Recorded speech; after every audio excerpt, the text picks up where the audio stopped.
lugar santísimo. Muy bien.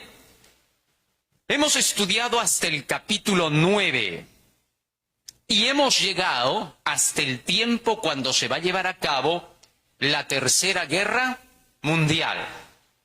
Cuando esa guerra se desate en el mundo, es cuando se termina la proclamación del Evangelio a toda la tierra. La obra de Dios se acaba en esos días, según la profecía bíblica. Y si ahora el mensaje está siendo terminado, lo lógico es que ya esté a punto de desatarse esa tremenda guerra. ¿Correcto? Vamos a Apocalipsis capítulo 10.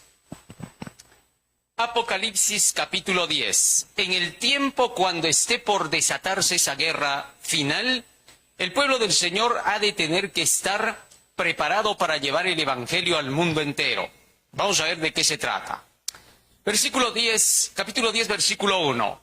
Vi descender del cielo a otro ángel fuerte, envuelto en una nube con el arco iris sobre su cabeza. Y su rostro era como el sol, y sus pies como columnas de fuego. Tenía en su mano un librito abierto, y puso su pie derecho, vamos avanzando, sobre el mar, y el izquierdo sobre la tierra. Ahora bien, se presenta en la imagen ahora a un ángel que está parado entre la tierra y el mar. Y este ángel tiene un librito en la mano. Ese librito está sellado, pero vamos a descubrir de qué se trata en el día de hoy. Pero eso no es todo. Ahora necesitamos saber quién es ese ángel. Por las características que se nos da de él, vamos a saber a quién representa. Regresemos hasta el versículo 1. Vi descender del cielo a otro ángel fuerte, envuelto en una nube con el arco iris sobre su cabeza. Apocalipsis capítulo 4, versículo 3, menciona que el arco iris está sobre el trono de Dios. Apocalipsis 4, 3. Y el aspecto del que estaba sentado era semejante a piedra de jaspe y de cornalina. Y había alrededor del trono un arco iris, semejante en aspecto a la esmeralda. Ahora bien, ¿sobre quién dice que estaba el arco iris? Sobre aquel que estaba sentado en el trono. Este es representación de Dios. Lo que significa que el ángel fuerte que se está mencionando allí es Jesucristo, el Dios del cielo. ¿Correcto? Pero eso no es todo. Todavía sigue diciendo más. Regresemos al texto de Apocalipsis 10. Y su rostro era como el sol. Apocalipsis capítulo 1, versículo 16. ¿De quién se dice que su rostro es como el sol? Vamos a ver. Tenía en su diestra 7 estrellas. Está hablando de Jesús, ¿no? El que tiene las 7 estrellas en su mano. De su boca salía una espada aguda de 2 filos. Esto ya lo hemos estudiado en el capítulo 1. Y su rostro era como el sol cuando resplandece en su fuerza. Es decir, que ¿quién tenía el rostro como el sol? Jesús. De nuevo, la característica del ángel nos señala a Jesucristo. El ángel fuerte con el librito es el mismo Jesús. Más aún, regresemos al texto.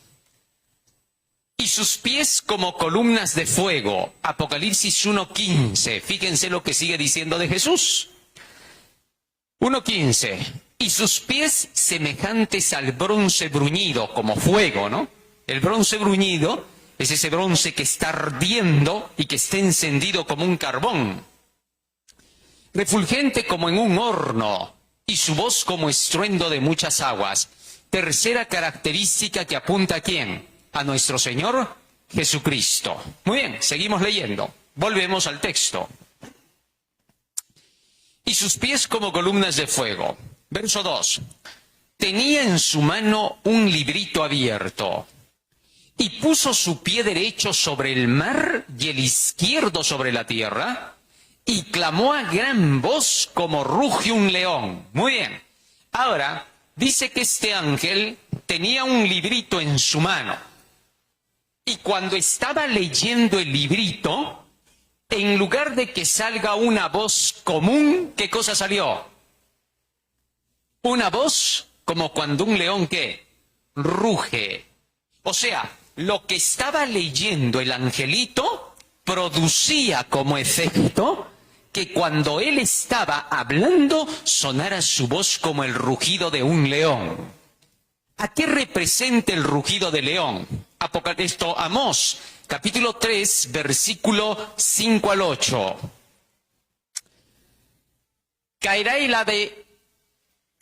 ave en lazo sobre la tierra sin haber cazador? ¿Se levantará el lazo de la tierra si no ha atrapado algo? Verso 6. ¿Se tocará trompeta en la ciudad y no se alborotará el pueblo? ¿Habrá algún mal en la ciudad del cual Jehová no haya hecho? Porque no hará nada Jehová el Señor sin que revele su secreto a sus siervos los profetas. Si el león ruge, ¿quién no temerá? Si habla Jehová el Señor, ¿quién no profetizará? O sea, el rugido de león significa, profecía, profetizar, ¿correcto? Entonces, cuando el ángel estaba leyendo el librito, lo que estaba leyendo de ese librito, ¿qué cosa era? Profecías. Ahora, necesitamos saber de qué librito estaba sacando esas profecías. Vamos a ver, seguimos leyendo. Y cuando hubo clamado, 7 truenos emitieron sus voces. Salmo 29, 3 y 4. ¿Con qué se representa el trueno? Voz de Jehová sobre las aguas. Truena el Dios de gloria, Jehová sobre las muchas aguas. ¿Con qué se compara el trueno? Con la voz de Dios. Lo que significa que esos 7 truenos deben ser 7 palabras que Dios está dando en profecía. Muy bien, vamos resumiendo. Hay un librito en su mano. Cuando lee el librito, 7 profecías son proclamadas, como cuando el león ruge. ¿Está claro? Muy bien, vamos a descubrir cuáles son. Regresamos al texto. Sigue diciendo acá, verso 4. Cuando los 7 truenos hubieron emitido sus voces, es decir, cuando el ángel declaró las 7 profecías. ¿Está claro? Cuando declaró eso, cuando leyó eso, ¿qué pasó? Yo iba a escribir, dice Juan. Ya él iba a escribir todas las profecías, todo lo que escuchó del ángel. ¿Y qué pasó? Vamos a ver qué pasó. Yo iba a escribir, pero oí una voz del cielo que me decía, sella las cosas que los 7 truenos han dicho y no las escribas. ¿Qué pasó con los 7 truenos? Quedaron ¿cómo? Sellados, silenciados. Dios le ordenó a Juan y le dijo, no escribas eso. ¿Por qué? Porque no es todavía para este tiempo. Déjalo sellado. O sea, el librito que tenía en su mano el ángel era un librito sellado. Todavía no estaba abierto cuando Juan lo estaba recibiendo el Apocalipsis, ¿ya? Hasta ahí seguía sellado. ¿Y qué pasó? Sella, por eso le digo, que este es libro sellado. Muy bien, seguimos avanzando. Versículo 5. Y el ángel que vi en pie sobre el mar y sobre la tierra, levantó su mano al cielo y juró por el que vive por los siglos de los siglos, que creó el cielo y las cosas que están en él, y la tierra y las cosas que están en ella, y el mar y las cosas que están en él, que el tiempo no sería más. Muy bien. Ahora dice que mientras el ángel tenía el librito en la mano, levantó su otra mano hacia el cielo, su mano derecha, y juró por el que vive por los siglos de los siglos, por Dios, que el tiempo no sería más. Ahora, ¿a qué tiempo se refiere? ¿Cómo vamos a descubrir esto? ¿Y cómo vamos a saber acerca del librito? ¿Y cómo vamos a saber acerca de los 7 truenos? Aquí vamos a encontrar la respuesta. Vamos a Daniel capítulo 12 y al versículo 7, y ahí nos vamos a encontrar a este mismo ángel jurando por el cielo, para que veamos cuál es el librito, cuál es el juramento y cuál es el tiempo. Dice así, la competencia. Verso 7. Y oí al varón vestido de lino, que estaba sobre las aguas del río, el cual alzó su diestra y su siniestra. Quiero que noten esto, ¿eh? En el Apocalipsis, ¿qué levanta?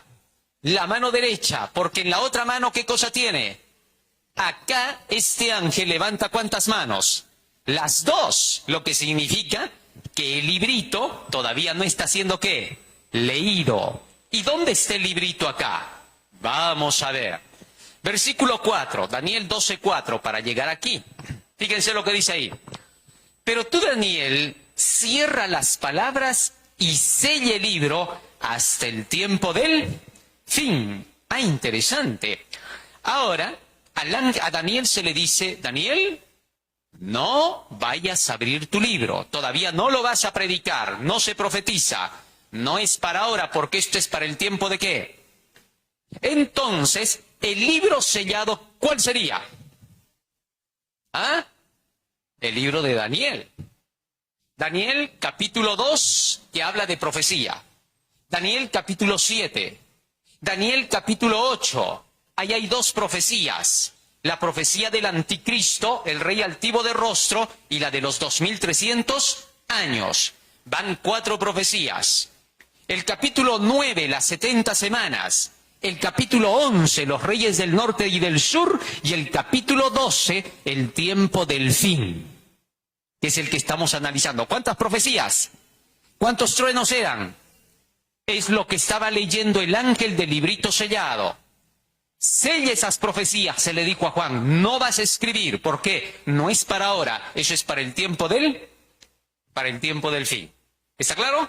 Muy bien. Ahora, ¿por qué el ángel levanta acá las dos manos? Porque el librito recién se estaba terminando de escribir. Todavía no había sido terminado porque recién se está hablando del ángel que está levantando las manos. Así que por esa razón en Apocalipsis se le ve con el librito porque ya existe, mientras que en Daniel recién va a existir. Recién se lo va a tener. Ya está. Versículo 7, Daniel 12:7.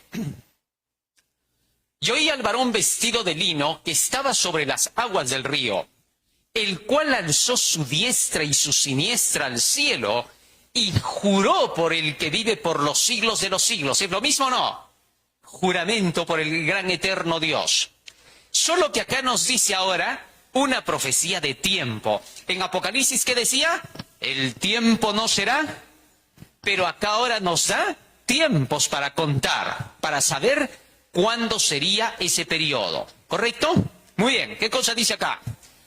Que será por tiempo. Tiempos y la mitad de un tiempo. Y cuando se acabe la dispersión del poder del pueblo santo, todas estas cosas serán cumplidas. Vamos a analizar por partes. ¿Qué cosa significa tiempo, tiempos y medio tiempo? ¿Se acuerdan? 1260 años en profecía. Eso hemos estudiado ya en todos los capítulos de Daniel. Ahora, esos 1260 años, ¿cuándo se han cumplido? Entre el periodo del sistema del papado que persiguió al pueblo de Dios. Por eso dice, pasará tiempo, tiempos y la mitad de un tiempo, y cuando se acabe la persecución o dispersión, dispersarlos, perseguirlos, del poder del pueblo santo, para 1798, cuando se cumplieron los 1260, ¿qué? Años. Entonces está diciendo, para cuando llegue 1798, todas las profecías de Daniel serán abiertas, deselladas, cumplidas. ¿Está claro? Para ese tiempo empezaría a cumplirse el libro de Daniel. Ahora, después de 1798, en realidad, comenzó a estudiarse Daniel. ¿Saben por qué? Les voy a decir por qué. Miren, el Antiguo Testamento era ya un libro compilado. ¿Por qué? Porque hasta Jesús lo utilizó. Cristo dijo, como fue dicho por Daniel profeta, la abominación desoladora, ¿no es cierto? En San Mateo 24:15. Ahora, todo ese Antiguo Testamento estaba distribuido en dos partes. Vamos a ver cómo. Había una Biblia del Antiguo Testamento que se llamaba la Torá, ¿correcto?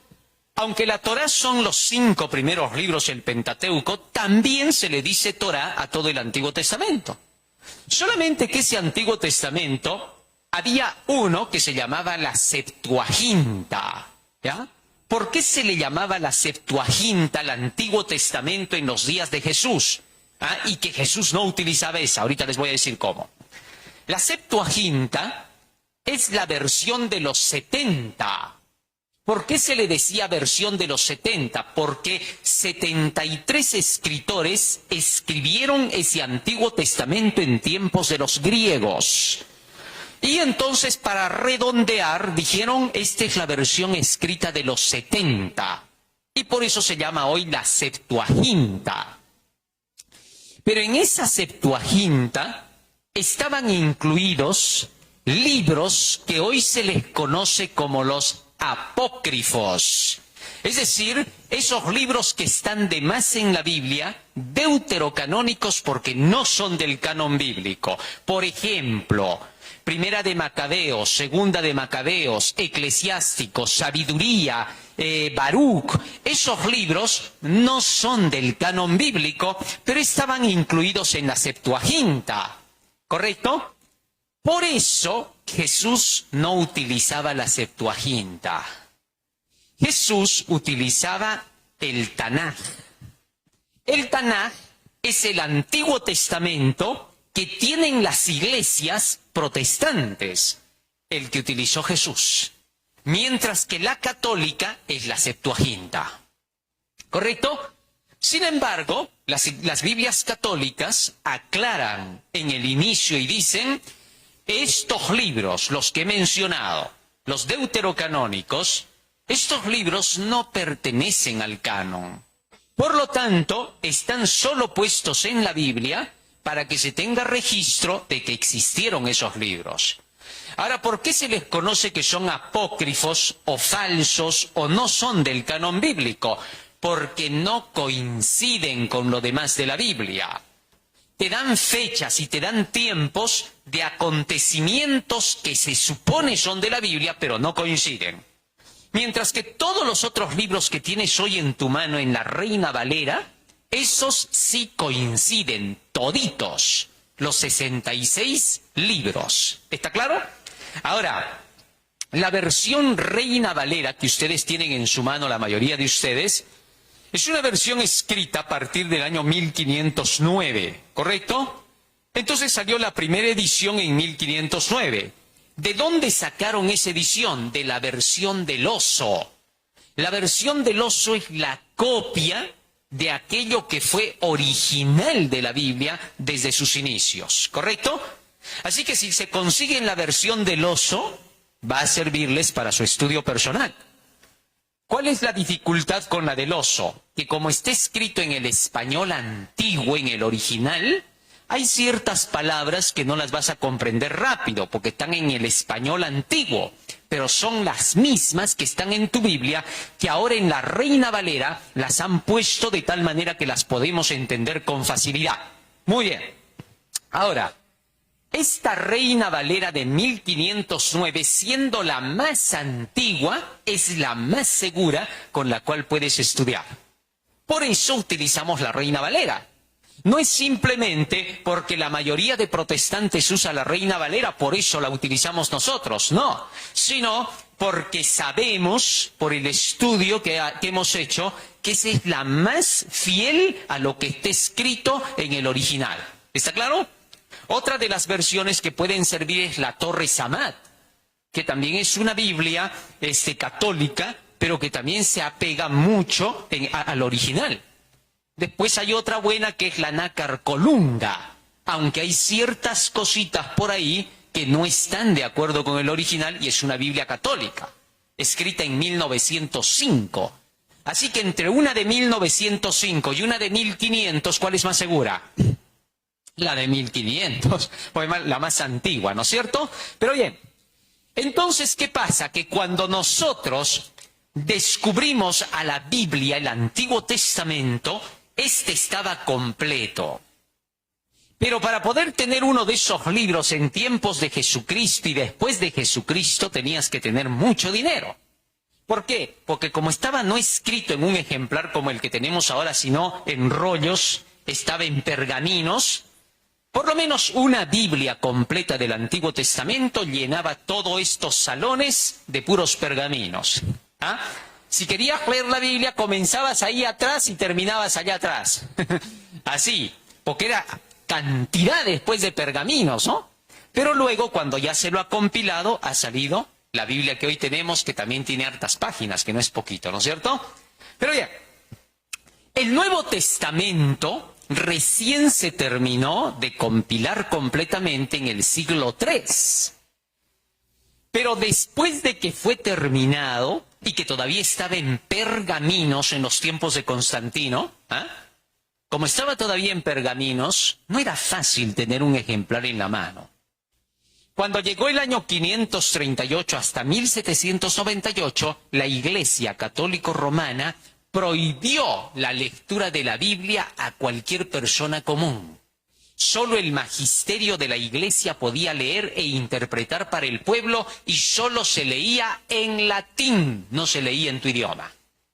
O sea, cuando tú ibas tenías que escuchar en latín la misa. ¿Correcto? Hasta el día de hoy hay lugares donde se lee en latín y ahora quieren que se vuelva a regresar a eso, ¿no? ¿Por qué? Porque no querían que la gente se entere de lo que decía la Biblia, hasta que Martín Lutero encontró una Biblia encadenada, ¿no? La sacó, o mejor dicho, la leyó y de ahí comenzó a hablar acerca de lo que había leído, hasta que logró conseguirse su Biblia y luego fue él el primero que empujó a la impresión de la Biblia en Wittenberg, ¿correcto? Y allí salió, por el año 1500, el primer ejemplar de la Biblia, la Santa Biblia completa. Pero bien, no fue sino hasta 1789, cuando las sociedades bíblicas británicas sacaron por primera vez ejemplares de este tamaño, los que conocemos ahora. Y las hicieron de color negro, porque representaban a los dos testigos, de los cuales vamos a hablar la próxima semana, que estaban vestidos de luto, y se los pintó de rojo, que representaba la sangre de los mártires perseguidos en la Edad Media, ¿no es cierto? Por eso la Biblia original era negra con rojo. Pero bien, llegados a la fecha de 1789, o quizás un poco más antes, las Biblias comenzaron recién a venderse en cantidades. Lo que significa que después de esa fecha, recién la gente podía leer su Biblia y entender Daniel y el Apo. Por eso dice, no se va a abrir hasta 1798, hasta el tiempo cuando las Biblias estuvieran en las manos de toda la gente. Fue por eso. Por más que hubiera querido la gente leer antes, no hubiera podido porque no estaba facilitada a sus manos la palabra de Dios. Y solo los máximos dirigentes podían leer la Biblia y daban sus interpretaciones de acuerdo con sus caprichos personales. Tal es así que los que interpretaban el Apocalipsis durante todo ese tiempo fueron pocos entre los reformadores que pudieron dar algo de luz sobre Daniel y el Apocalipsis. Casi no se le daba tanta importancia como después de 1780. ¿Correcto? Hasta el mismo Isaac Newton, ¿no? Era más bíblico que matemático. A él le gustaba más Daniel y Apocalipsis y la Biblia que las matemáticas mismas. Sin embargo, se le conoce como un gran matemático. Pero no es porque le gustaba más la matemática, le gustaba la profecía. Y él descubrió muchas profecías que hasta el día de hoy nosotros las seguimos predicando. Así que eso confirma el hecho de que también hombres llamados sabios tomaron las profecías bíblicas. Pero bien, llegando a este punto, ya tenemos la fecha de 1798, cuando se abre el librito de Daniel. Y cuando se abre, ¿qué predica el ángel? Apocalipsis capítulo 10, versículo 5 y 6. ¿Qué cosa predicó el ángel? Y el ángel que vi en pie sobre el mar y sobre la tierra, levantó su mano al cielo, verso 6, y juró por el que vive por los siglos de los siglos, que creó el cielo y las cosas que están en él, y la tierra y las cosas que están en ella, y el mar y las cosas que están en él, que el tiempo no sería. Ahora bien, Cuando el angelito es visto por Juan, ¿qué fecha era? 1798. Y en 1798, el angelito comienza a leer del libro de Daniel, y leyendo del libro de Daniel dijo: el tiempo no será más. ¿Cómo sabía él que el tiempo no era más? ¿Qué profecía hay en Daniel que habla del tiempo que ya no va a ser más? ¿Ah? ¿Qué profecía? Daniel 8, 14. Hasta 2300 tardes y el santuario será ¿qué? Ya está. ¿Qué fecha se cumplieron los 2300 años según lo que hemos estudiado con ustedes? ¿1800? Entonces, cuando el ángel dice que el tiempo no sería más, ¿qué profecía estaba anunciando? La de los 2300 años. ¿Se dan cuenta? Para 1798, el ángel toma el libro y predica. Y mientras está predicando, declara la profecía de los 2300 años para 1844 y dice: el tiempo no será más después de 1844. Y por eso, cuando los adventistas leyeron esa profecía, todavía no eran adventistas, ¿no es cierto? Recién iban a ser. Cuando leyeron esa profecía, Guillermo Miller llegó a la fecha de 1844 y él dijo: el tiempo ya no va a ser, Cristo viene para 1844, el fin del mundo. ¿Se dan cuenta? Se equivocó. ¿Por qué se equivocó? ¿Se acuerdan? Porque en ese tiempo las iglesias, tanto católicas como protestantes, todas decían que el santuario era la tierra y que la purificación era el fuego que iba a destruir la tierra, o sea, el fin del mundo. Y con esa idea, cuando Guillermo Miller estudia la profecía de Daniel y dice: hasta 2300 años y el santuario será purificado, entonces él dijo: el fin del mundo es para 1844. Y como en ese tiempo Isaac Newton sacó la misma fecha de la misma profecía, el asunto quedaba más confirmado. Y 60 predicadores más en el mundo estaban predicando lo mismo que Miller, con la misma fecha para el mismo tiempo. Solo que cada uno de ellos decía eventos distintos. Miller dijo que era el fin del mundo y la segunda venida de Cristo. Newton dijo: no, algo grande está por ocurrir, pero no es el fin del mundo. ¿Correcto? Le acertó más en su matemática, ¿no? Así que entonces, el error de Miller no fue porque tenía menos espíritu que Newton, no. El error de Miller fue por dejarse guiar por la tradición. Y eso nos enseñó a nosotros como adventistas a nunca más creer en interpretaciones de la Biblia que no estén avaladas y apoyadas por textos de la misma Biblia. ¿Comprendido? Desde ahí hemos aprendido a que nadie nos interpreta la Biblia, por más pastor, cura, sacerdote, teólogo, PhD que sea en teología, no nos importa. ¿Correcto? ¿Por qué? Porque sencilla y llanamente el criterio de la comprensión bíblica está basado solo en lo que el mismo Espíritu Santo declara de la Biblia. Segunda de Pedro, capítulo 1, versículo 20. Fíjense lo que dice acá. Es por eso que hay personas que a veces confían más en alguien que les predica cuando es una persona reconocida, que tiene cargos, que tiene cartones, que tiene trayectoria. Dicen: no, a ese le creo. Pero cuando alguien se levanta que es estudioso y que es autodidacta, muchas veces no le quieren creer. Y eso que sabemos que los autodidactas siempre van metros y kilómetros delante de aquel que ha recibido cartones e instrucción. ¿Por qué? Porque el autodidacta hace un estudio personal, una investigación personal, una búsqueda de evidencia, mientras que el otro se basa en lo que dijo el profesor como evidencia. Ahí está la gran diferencia. Jesucristo era un autodidacta completo, nunca estudió en las escuelas rabínicas, para nada. No, no es como alguno, oye, se fue hasta la India a estudiar ahí en los Himalayas, ¿sí, no? Como que Jesús hubiera salido. Si Jesús hubiera salido hasta la India, los Himalayas, cuando hubiera regresado, hasta los del Sanedrín se le hubieran postrado. porque hubiera sido un gran maestro reconocido. Pero no. ¿Qué dice la Biblia que dijeron de Jesús? ¿Se acuerdan? ¿No es este el hijo de José? ¿No es su padre el carpintero? ¿No están sus hermanos con nosotros? ¿No es su madre María? Quiere decir que lo conocían bien, que seguía siendo un carpintero. ¿Está claro? Lo que significa que Jesús era un autodidacta y tenía un trabajo de oficio, no de profesión al estilo de los demás que tenían, ¿no? Sin embargo, era suficiente para pasarla bien en la tierra. ¿Quién la pasó mejor que nadie en la tierra? Jesús. ¿Quién la pasó con éxito en la tierra? Jesús. Muchos piensan que Jesús no fue exitoso. Un nueverista me decía, Jesús nunca llegó al éxito, lo mataron antes. Y entonces, riéndome, le digo, ¿que no sabías tú que él vino para eso?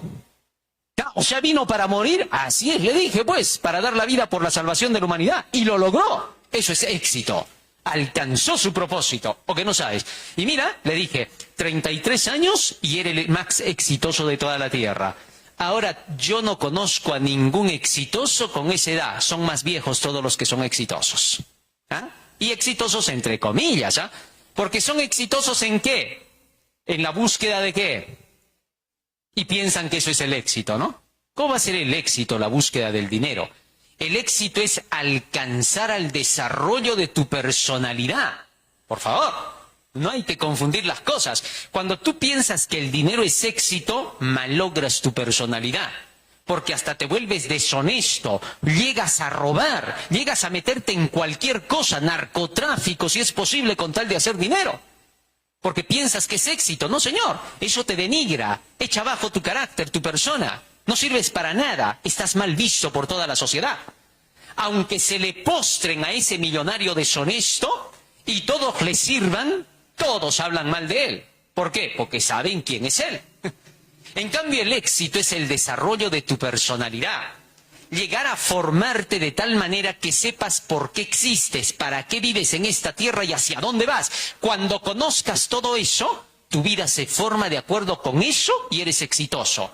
Jesucristo no tuvo millones, pero yo te pregunto, ¿quién lo ha superado a Jesucristo en este tiempo y en estos 2000 años desde que Él se fue? ¿Hay alguien que lo haya superado? Nadie. No ha nacido el que lo ha superado. ¿Cuántas veces han querido decir del fulano, sutano y mengano, oh, estos grandes pensadores? Nada, señor. Siempre se ha demostrado que han sido errores sus pensamientos. ¿Se dan cuenta? Entonces no confundamos las cosas. Hay que despertar a la realidad para vivir la realidad. Porque si tú sigues las reglas de este mundo, ya no vives la realidad. ¿Te diste cuenta? Mira, los grandes y poderosos de este mundo te ponen un nivel que nunca vas a alcanzar.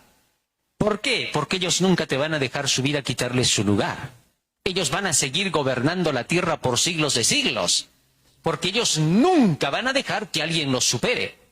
Pero aquí abajo, debajo de ellos, te ponen en competencia a ti. Tienes que ser exitoso, tienes que ser grande. Y muchas veces esos que te predican que hay que ser exitoso, ni siquiera tienen éxito. Yo conocía a un profesor que predicaba y decía, ¿no? Chicos, ustedes tienen que ser exitosos, grandes empresarios, de todo nos decía. Pero él, a pesar de que nos decía eso, estaba de profesor y ni siquiera ganaba bien y para remate se malgastaba el dinero porque andaba más borracho que sano. Imagínate, y él hablaba de éxito. Él nos aconsejaba de tener que ser grandes. ¿Con qué autoridad? No tenía sentido. Eso es lo que pasa en el mundo. ¿Cuántos que dirigen ese tipo de programas y seminarios? ¿Cómo hacerte rico? ¿Cómo hacerte grande? ¿Y por qué ellos no son ricos y grandes? ¿Ah?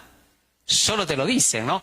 Es como los que te salían a decir, inyéctate, ponte, te vas a curar, eso ha sanado a miles, ha dado vida a miles, gracias a la inyección vives, y ellos ni siquiera se la pusieron. Entonces, ¿cómo es? El mundo es así, la hipocresía es así. Una doctora llegó aquí a Arequipa y dio sus clases, pues, de Derecho. Y comenzó a hablar acerca de la moralidad, de cómo hay que comportarse y todo. Y de pronto sales directo a emborracharse. Y la ven al final cargándola. Después nada más de que terminó de dar su tremendo discurso. ¿Por qué? Porque el ser humano tiende a eso.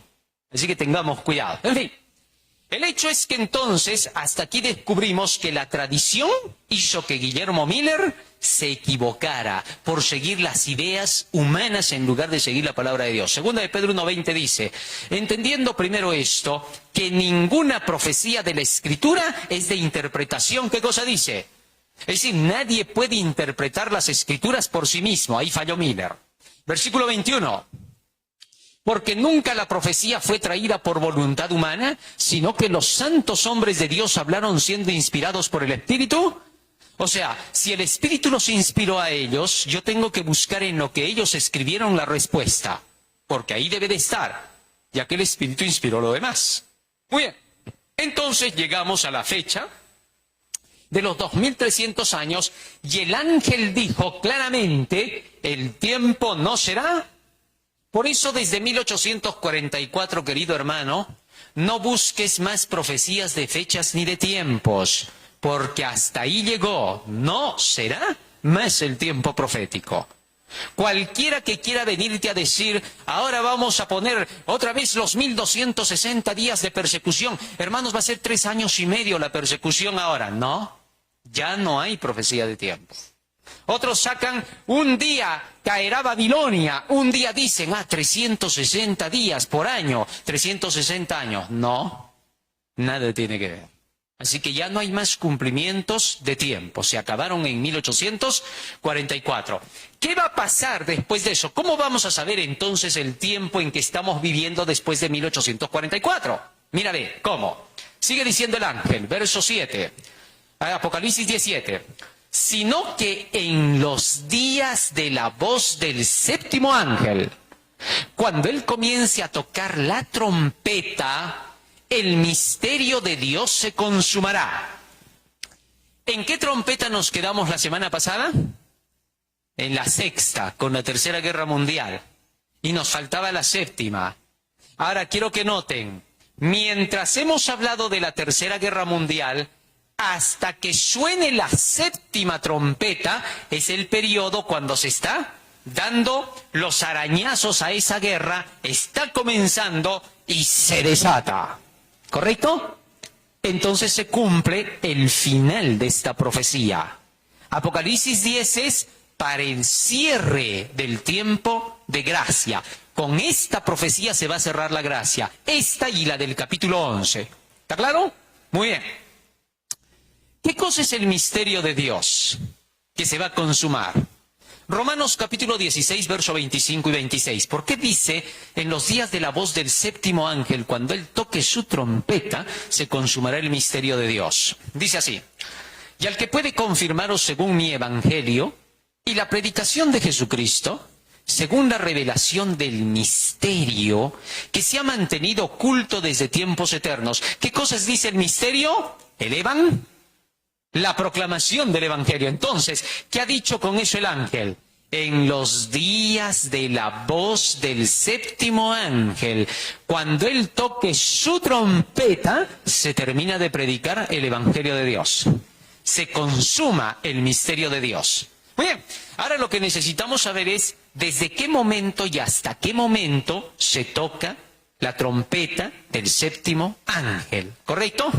Apocalipsis capítulo 11, versículo 17 y 18. Diciendo, te damos gracias, Señor Dios Todopoderoso, el que eres, que eras y que has de venir, porque has tomado tu gran poder y has reinado.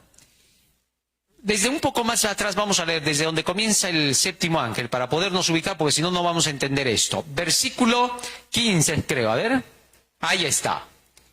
El séptimo ángel tocó la trompeta, cuando se va a terminar el misterio de Dios. La séptima trompeta. ¿Ya? La séptima trompeta que se tenía que tocar. Y hubo grandes voces en el cielo que decían, los reinos del mundo han venido a ser de nuestro Señor y de su Cristo, y Él reinará por los siglos de los siglos. Punto número 1. Cuando comienza a tocar la séptima trompeta, la proclamación que se le tiene que dar al mundo a partir de la séptima trompeta es que los reinos de toda la tierra le han sido entregados ¿a quién? a Cristo Jesús. ¿Correcto? Punto 1. Seguimos leyendo, verso 16. Esa es la prédica que se le va a dar al mundo. Y los 24 ancianos que estaban sentados delante de Dios en sus tronos, se postraron sobre sus rostros y adoraron a Dios. Verso 17, diciendo, te damos gracias, Señor Dios Todopoderoso, el que eres y que eras y que has de venir, porque has tomado tu gran poder y has reinado. Y se airaron las naciones. Ahí está. En la sexta trompeta, habíamos concluido en plena Tercera Guerra Mundial. ¿Sí o no? Sí, señor. Y en la séptima trompeta, cuando se toca, estamos todavía ¿con qué? Con la guerra. Se han airado las naciones, están en ira, están en combate, en guerra. Y tu ira ha venido. Mientras se está dando esa guerra final, esa batalla final, ¿qué cosa está por desatarse? La ira de Dios. Ahora bien, ¿qué cosa es la ira de Dios? Apocalipsis capítulo 16, versículo 1 y 2. Miren qué cosa es la ira de Dios para que se den cuenta que se desata en ese momento. Y oí una gran voz que decía, desde el templo a los 7 ángeles, id y derramad sobre la tierra las 7 copas de ¿qué? O sea, apenas se haya desatado la guerra y esté empezando el destrozo por toda la tierra porque las naciones estarán airadas, entonces se oye la voz del cielo que se alisten los ángeles para derramar ¿qué cosa? Las 7 copas. Lo que significa que las plagas van a venir por causa de la guerra que se va a desatar. A ver, hagamos un poco de memoria. ¿Por qué se desatan las enfermedades en la tierra según San Mateo 24? ¿Qué cosa producen las enfermedades? Las guerras. Eso lo hemos estudiado ya. Ahora, como la guerra va a ser mundial, lo que van a desatar esto sobre la tierra como plagas van a ser mega plagas. Es decir, tremendas, se van a extender por diversos lugares de la tierra. Allí se va a desatar la primera plaga de úlceras, la segunda de sangre en el mar, sangre en las aguas, y el sol va a quemar intensamente. Esas plagas que se van a desatar, que se llaman la ira de Dios, van a ser los azotes más terribles que haya recibido la humanidad. ¿Correcto? Pero eso va a ser por causa de las mismas armas que van a utilizar para esas guerras. 1. Van a utilizar armas biológicas. Y esas armas van a traer la plaga de úlceras malignas y pestilentes. Van a utilizar armas químicas, lo que va a producir que el agua del mar se vuelva roja como sangre.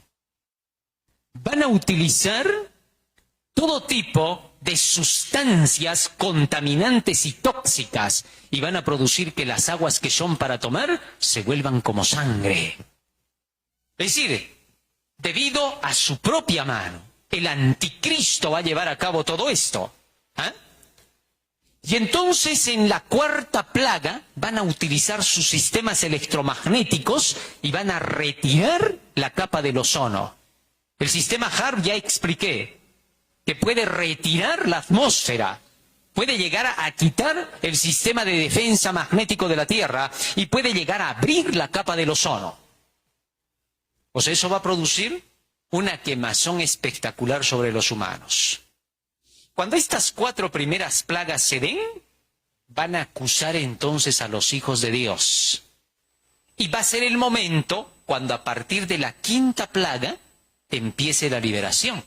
Porque mientras se da la oscuridad y Satanás se presenta, aparece el arco iris de protección del pueblo de Dios. Eso en la 5ª plaga. En la 6ª plaga, la liberación comienza con el enfrentamiento entre Dios y la triple alianza. La bestia, el falso profeta y el dragón se enfrentan con el Dios Todopoderoso y le hacen la guerra. Esa batalla que se llama Armagedón. Y en la séptima plaga, Dios interviene. Y al igual que Satanás utiliza las armas climáticas, Dios también utiliza las armas del clima. A la misma altura, como para que no digan que Dios es abusivo. Porque Dios bien podría utilizar un rayo y los parte a toditos en 100, pero no lo va a hacer. Para que no digan nunca el universo que Dios se aprovechó de su poder. Entonces, a la proporción que Satanás utilice de las armas del clima, Dios también utilizará las armas del clima. Y en el enfrentamiento de la séptima plaga, gana Dios. ¿Correcto? Y ahora solamente queda la última parte de los impíos de la tierra, que son muertos con el resplandor de Cristo. Porque ahí ya no se necesita demostrar las armas climáticas. Ya hubo esa guerra y ahora Jesucristo solo viene a consumirlos porque ya no hay esperanza con esa gente. Muy bien. Pero eso lo vamos a dejar para después porque eso es lo que vamos a estudiar después. Regresamos hasta Apocalipsis 10 y ya sabemos entonces para qué tiempo es que el misterio de Dios será consumado.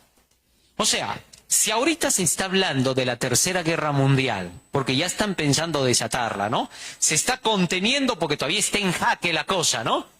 El presidente americano todavía está haciendo por ahí alguna resistencia, ¿no? A pesar de que lo quieren ya empujar, y también son cuestiones políticas, ¿no?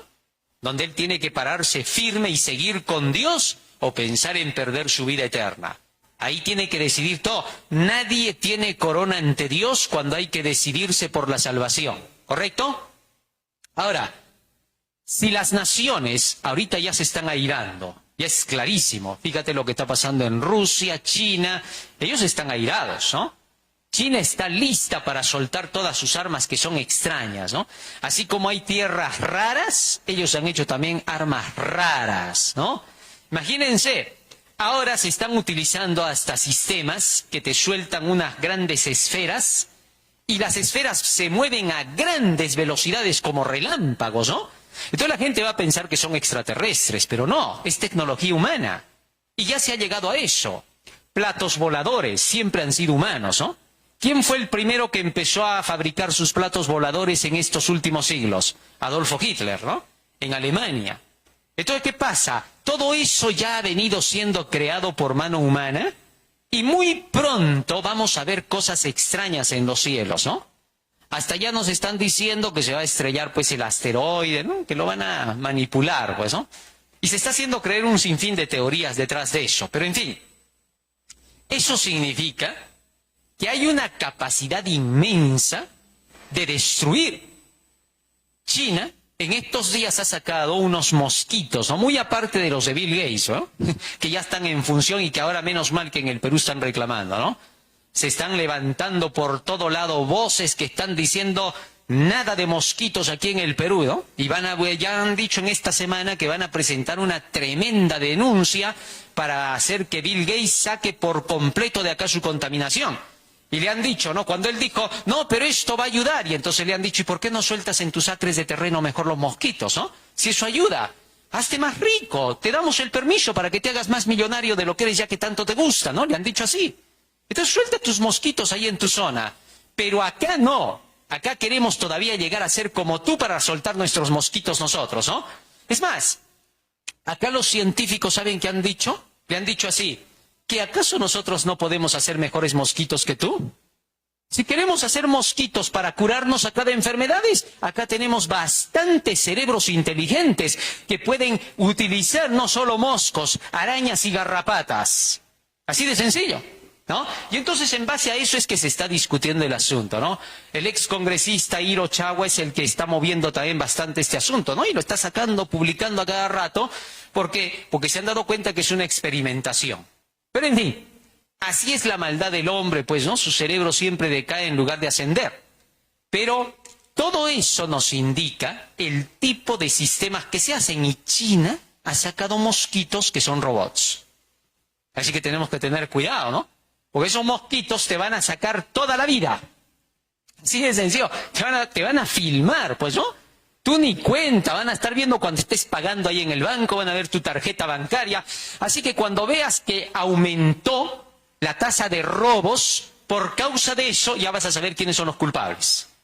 Porque ellos son los promotores. Fíjate, a ver, ¿quién puede robar dentro de tu casa si solo tú conoces dónde está tu caja fuerte? ¿Ah? Y que justo vayan ahí. ¿Quién puede ser? Fácil, aquellos que tienen el control de los domos, las cámaras en toda la ciudad. Ellos son los ladrones, ellos son los delincuentes. ¿Te diste cuenta?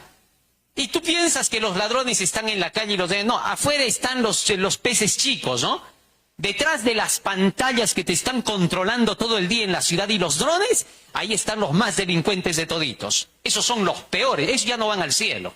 A menos que se arrepientan, obviamente, ¿no? Y dejen y denuncien eso, porque si se callan tampoco han hecho ningún bien. En fin, son cosas que se van en el mundo. Así es pues el pecado. ¿Qué le vamos a hacer? ¿Ah? Pero fíjate, con todas esas armas esto va a ser terrible al final, ¿no? En fin. Y luego de eso, Dios va a tener que utilizar todo su poder para borrar esto de la tierra. ¿Por qué tú crees que toda la tierra se va a quemar cuando Cristo venga? ¿Cuál crees que es la razón? A ver, dime tú. Es porque debajo de la tierra hay armas como tú no te imaginas. Hasta debajo de tu casa pueden estar las armas y tú no lo sabes. ¿Sí? Eso pasó en un país, ¿no? De pronto estalló, voló la casa y dijeron, ¿qué ha pasado? Ha explotado de abajo. La lava, seguramente el volcán, ¿no?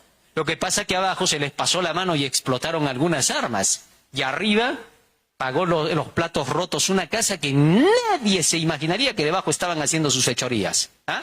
Eso es para que tengas una idea. Entonces, cuando Cristo venga, va a quemar todito para que no quede nada de lo que han hecho los seres humanos. Nada. La tierra tiene que quedar limpia, virgen como al principio para poder ser habitable. Pero bueno, eso lo dejamos para después. Seguimos leyendo. ¿Cómo termina esta profecía? Sino que en los días de la voz del séptimo ángel, cuando él comience a tocar la trompeta, el misterio de Dios se consumará como él lo anunció a sus siervos los profetas. Apocalipsis capítulo 11, verso 18. ¿Cómo va a terminar esa última trompeta? Porque acá ya tenemos que entrar en esa trompeta. Apocalipsis 11, 18. Se airaron las naciones, tu ira ha venido. Y el tiempo de juzgar a los muertos y de dar el galardón a tus siervos, los profetas, a los santos y a los que temen tu nombre, a los pequeños y a los grandes. ¿Cuándo comienza el juicio de los muertos? ¿Ah? ¿Cuándo? Durante el milenio. ¿Correcto? Se va a dar el juicio de los que se perdieron. Así que durante el milenio se termina el juicio de los muertos. ¿Correcto? Y entonces, ¿qué pasa? ¿Y de destruir a quién? Interesante. O sea, cuando suene la séptima trompeta, ya deben saber los impíos que van a hacer qué cosa. Por haber, ¿qué? Destruido la tierra. Por sus guerras, miren, es la guerra de las naciones lo que hace que destruyan la tierra. Y por eso es tiempo de destruirlos a ellos. Piensa, con el sistema HAARP, ¿qué cosa se logra destruir? Todo el planeta. Terremotos, inundaciones, etc.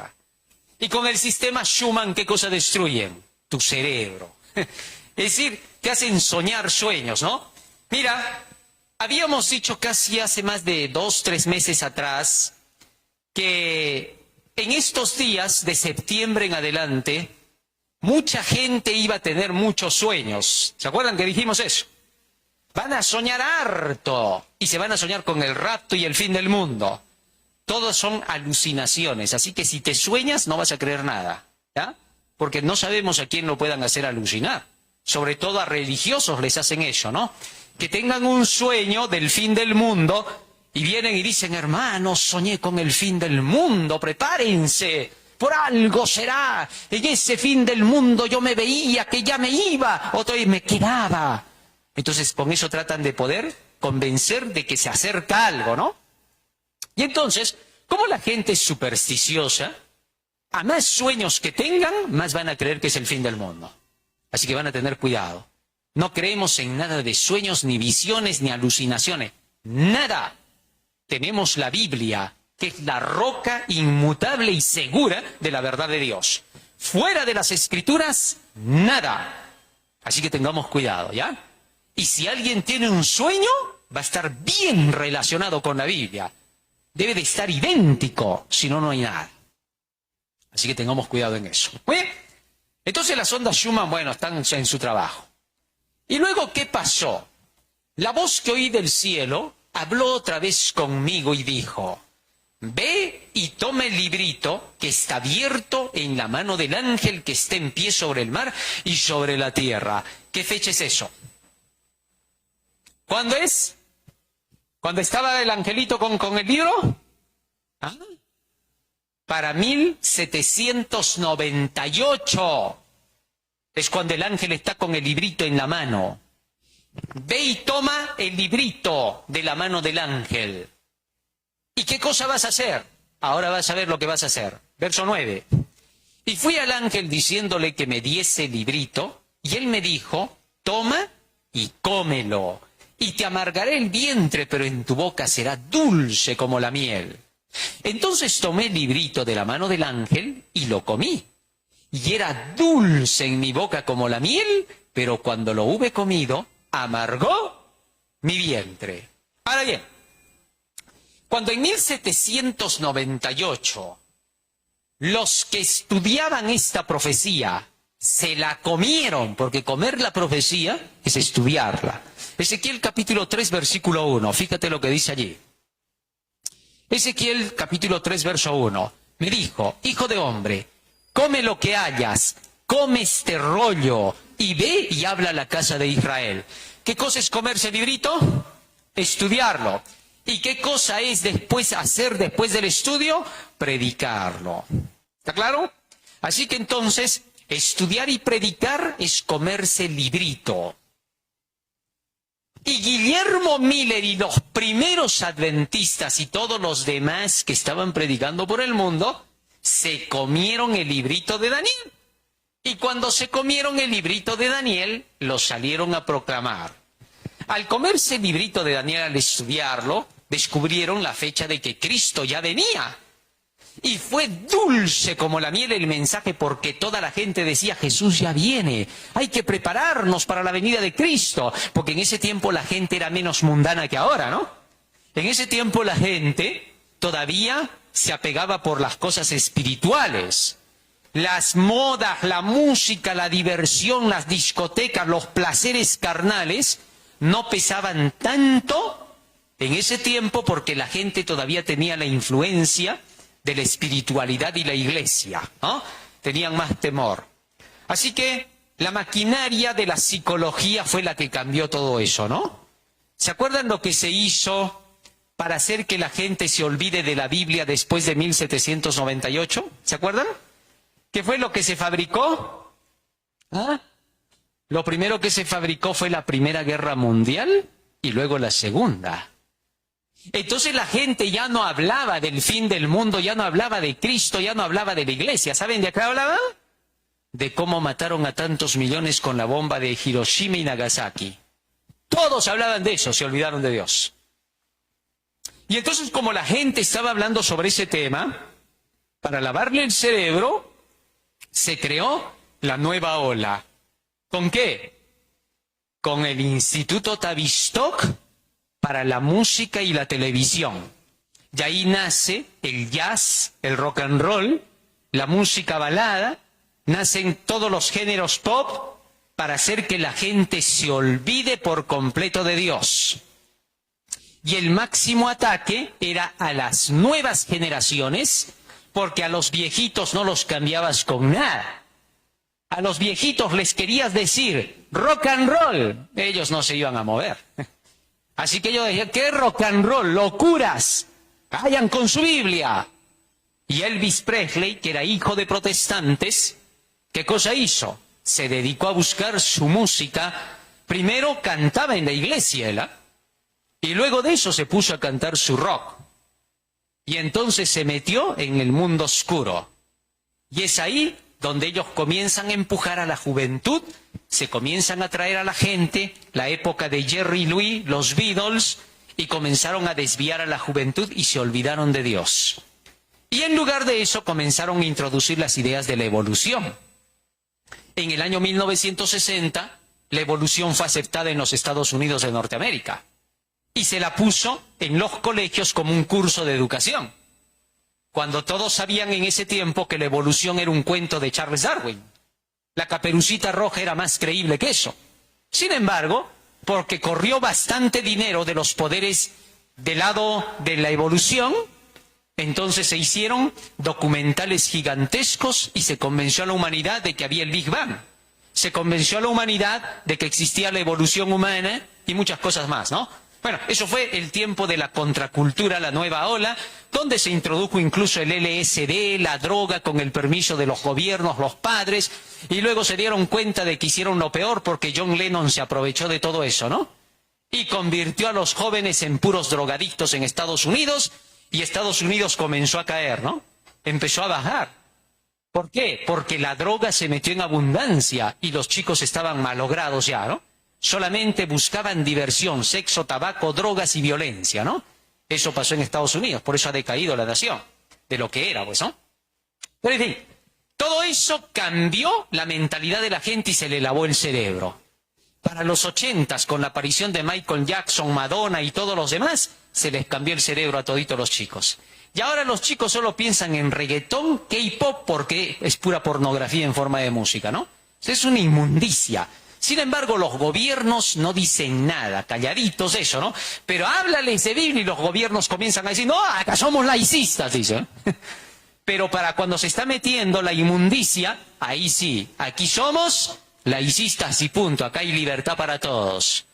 ¿No te has dado cuenta que cuando a veces se predica en las calles, en las principales, tú predicas hoy día y mañana ya están los municipales a tu lado, ¿no? Pero ahí están los cantantes de inmundicias, todos los días cantan. Y todos están felices con ellos, ¿no? Y todos esos municipales que deberían de salir a callarlos no salen, porque les gusta lo mismo, por eso toditos al infierno. No es que Dios sea malo, ¿eh? No es que Dios los quiera mandar al infierno a ellos. Ellos están corriendo hacia ahí. No hay nada que hacer. El hombre solo se mata. Ahora, si se arrepienten en buena hora por ellos, ¿no? En fin, cosas. Así que entonces, todo esto se da durante ese periodo. ¿Y cuándo se predicó en 1844 que Jesús ya venía? Fue dulce. Todos esperaban, ya va a venir. Hasta los más incrédulos y ateos de la época se quedaron en silencio. Pero cuando Jesús no vino, se amargó en el vientre. Fue dulce como la miel en la boca, pero amargo como el ajenjo en el estómago. Tremendo, ¿no? Así se cumplió el gran chasco. O sea, ¿estaba profetizado o no? Y varios dicen, los adventistas se equivocaron, porque Cristo no vino, dicen, para esa fecha, y de ahí se quieren agarrar, ¿no? Pero eso estaba profetizado. Se tenía que cumplir. Solo en la iglesia verdadera habría el chasco.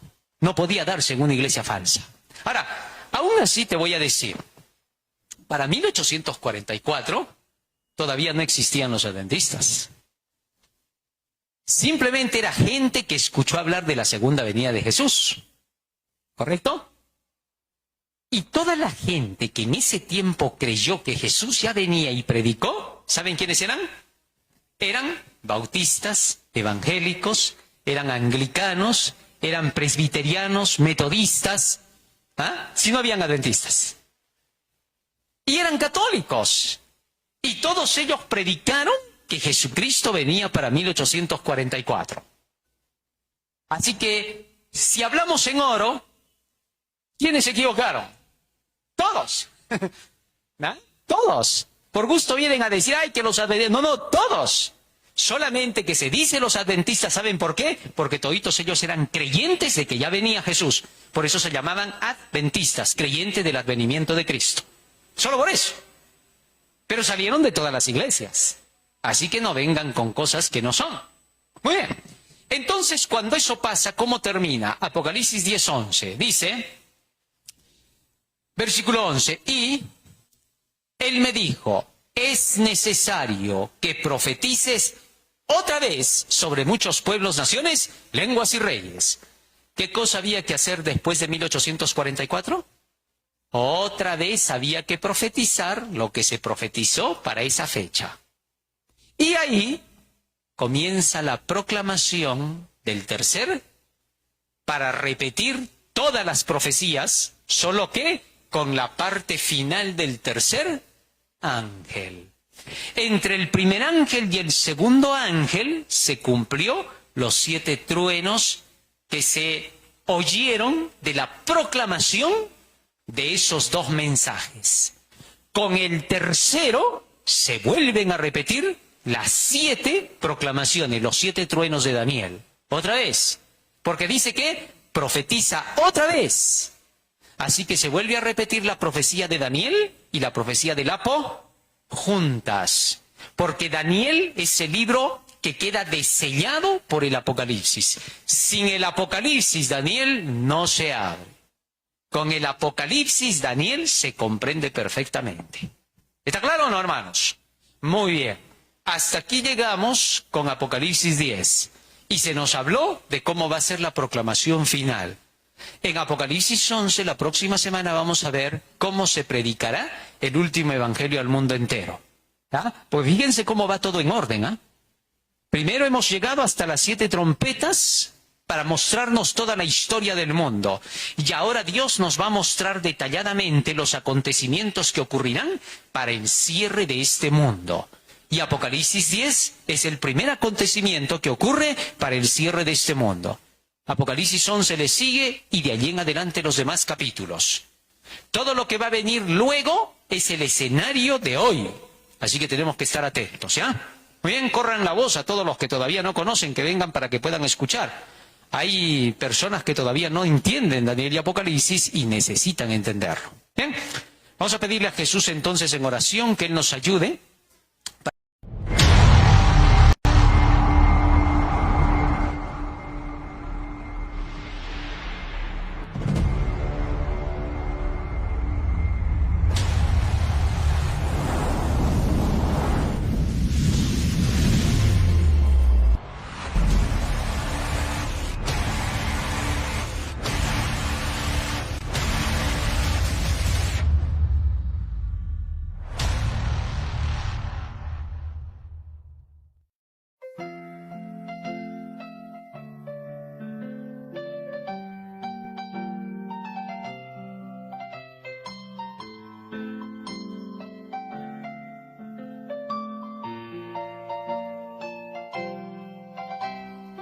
Some